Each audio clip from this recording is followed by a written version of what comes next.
अर्जुन भगवान श्री कृष्ण से पूछते हैं, हे मधुसूदन, मुझे ये बताओ कि मनुष्य अपने पुण्यों को किन किन योनियों में और कहाँ भोगता है।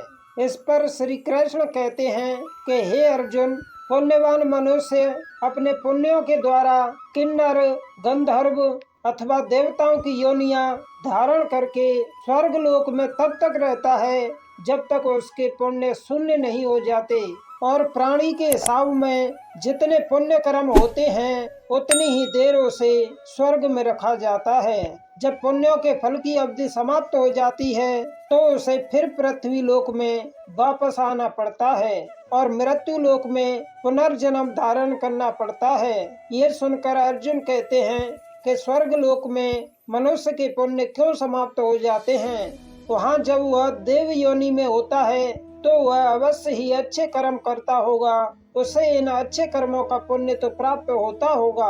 तब भगवान श्री कृष्ण कहते हैं कि नहीं अर्जुन, उच्च योनि में देवता बनकर प्राणी जो अच्छे कर्म करता है या नीच योनि में जाकर प्राणी जो क्रूर कर्म करता है, उन कर्मों का उसे कोई फल नहीं मिलता। तब अर्जुन पूछते हैं, क्यों केशव? इस पर श्री कृष्ण कहते हैं, क्योंकि वह सब भोग योनियां हैं, वहाँ प्राणी केवल अपने अच्छे या बुरे कर्मों का फल भोगता है। इन योनियों में किए हुए कर्मों का पुण्य अथवा पाप उसे नहीं लगता। हे पार्थ, केवल मनुष्य की योनि में ही किए हुए कर्मों का पाप या पुण्य होता है, क्योंकि यही एक कर्म योगी है। यह सुनकर अर्जुन कहता है कि इसका अर्थ ये हुआ कि यदि कोई पशु किसी की हत्या करे तो उसका पाप उसे नहीं लगेगा, और यदि कोई मनुष्य किसी की अकारण हत्या करे तो पाप लगेगा। यह सुनकर श्री कृष्ण कहते हैं कि बिल्कुल ठीक। तब अर्जुन कहता है कि परंतु ये अंतर क्यों?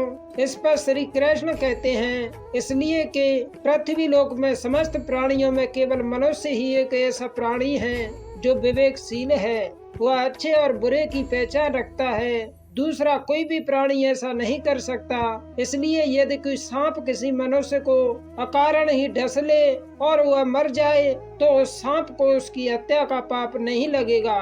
बकरी किसी की हत्या नहीं करती, वह तो घास फूस खाती है, लेकिन उसे भी उसका पुण्य नहीं मिलता।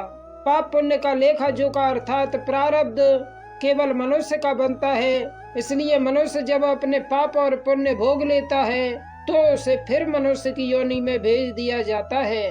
तब अर्जुन पूछता है, अर्थात देवों की योनियों में जो मनुष्य होते हैं वो अपना सुख भोग कर स्वर्ग से भी लौट आते हैं।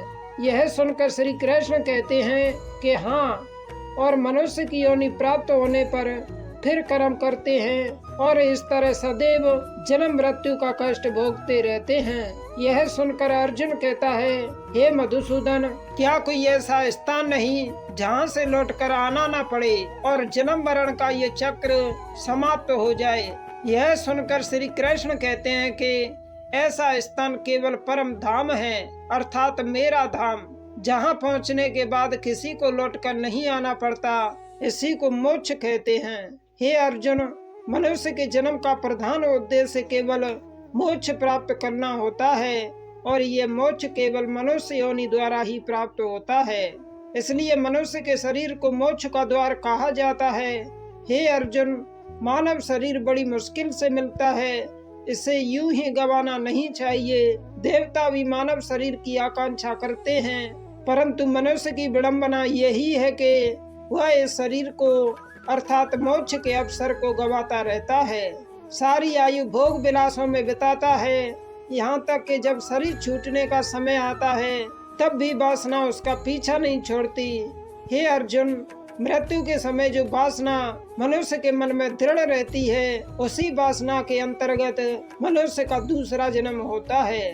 भगवान श्री कृष्ण द्वारा अर्जुन को सुनाए जा रहे गीता ज्ञान को भगवान शिव और माता पार्वती भी सुन रही थी।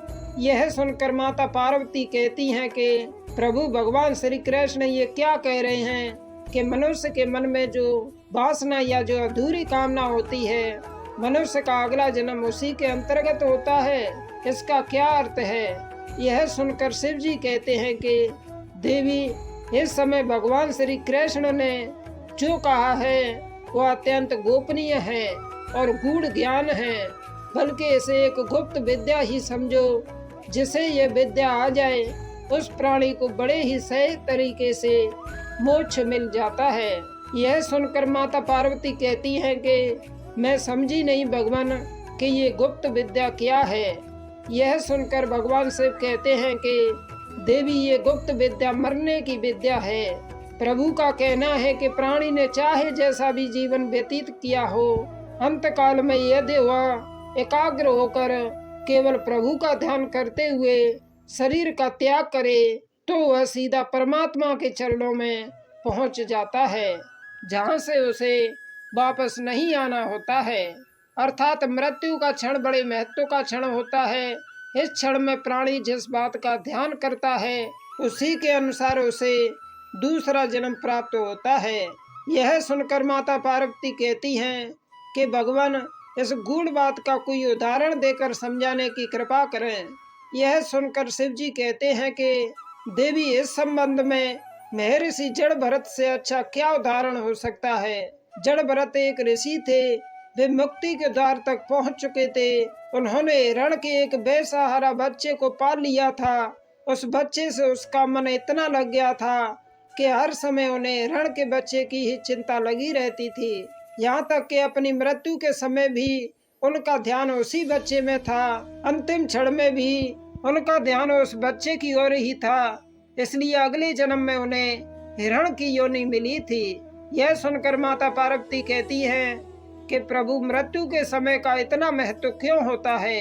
शिव जी इसका भी जवाब देते हैं। उधर अर्जुन कहते हैं कि हे योगेश्वर, आपने मेरे कई प्रश्नों के उत्तर दिए हैं। मैं एक और प्रश्न पूछना चाहता हूँ कि सुना है कि मृत्यु के समय बड़ा कष्ट उठाना पड़ता है, चाहे वह मृत्यु युद्ध भूमि पर किसी शस्त्र के घातक घाव के कारण हो या अपने आप आए।